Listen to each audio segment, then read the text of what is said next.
Howdy. Welcome to the April 23rd, 2026, the Superpower Suicide Edition. I try my best to keep on the cutting edge of like what's going on in the world of tech and politics and so forth. So in May of last year, there was a guy by the name of Robert Armstrong who I listened to his interviews on a regular basis on Prof G Markets podcast, and he coined the term Trump always chickens out. And I was telling friends back then that I'm like, I think the term taco is going to catch on. And it took some time, took quite a bit of time, but it did catch on. And so now we all just know that taco is what Trump does from one day to the next.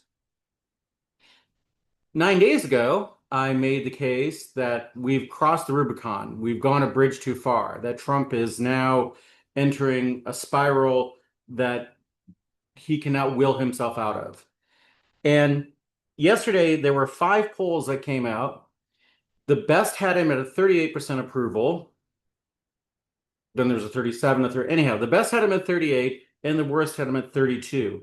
Several of them had him at, for their way of polling, at an all-time low. This is the start of a trend. I'm hard pressed to think of anybody who didn't like Donald Trump in the past suddenly liking him.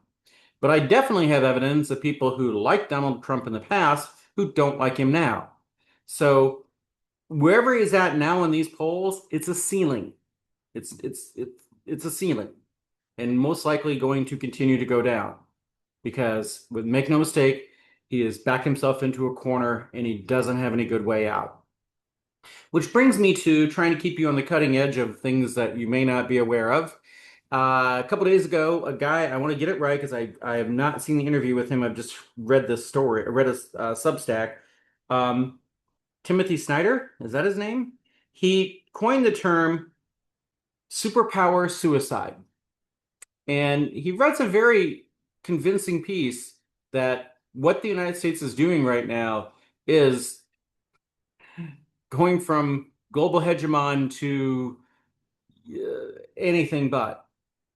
And, you can Google it, you can look it up, but I think it's a term you're going to hear more of simply because all around the world, every country has come to realize they can no longer rely on the United States.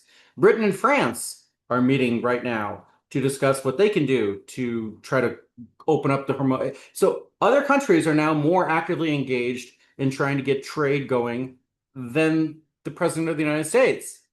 And the President of the United States is claiming somehow this is a victory. Yesterday, Tucker Carlson came out and apologized for his support for Trump. Steve Bannon has done the same. I've talked about the wars that he started with Alex Jones, Candace Owens, Megyn Kelly. Just the list goes on of people who supported Trump strongly and now are like, I never met the man. I don't.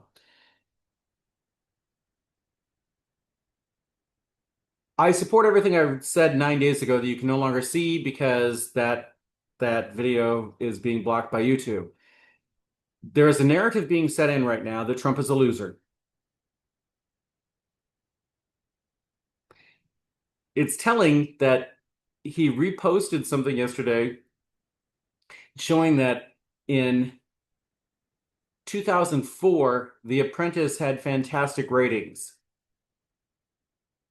The President of the United States is reposting a story from 2004 ratings of The Apprentice. Wow. The guy's losing it. There's no other way around it. Anyhow, I am very busy doing the last throes of hopefully getting everything cleared out of Cecile's apartment and getting my apartment resituated. A lot of work to do, so that's it. And by the way I keep up on things is that all I do is listen to podcasts while I'm doing all this cleaning. So that's my way of keeping up on the world. I hope you're well. Talk to you later. Bye bye.